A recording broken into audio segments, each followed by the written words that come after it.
Bismillahirrahmanirrahim. Elhamdülillah ve salatu vesselamu ala Rasulillah ma'bad.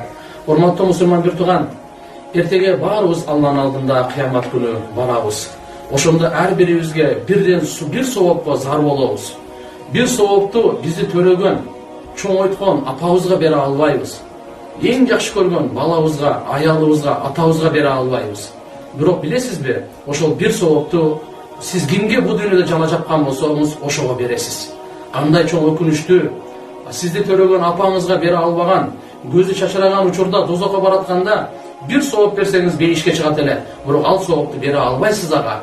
Ал күнү кимге сиз жала жапсаңыз, кимди ушактасаңыз, кимге зулумду кылсаңыз, кимди сөксөңүз, тилдесеңиз, ошого берет экенсиз. Ошон үчүн кыямат күндүн аты Яумун Хасра, өкүнүчтүн күнү дейт.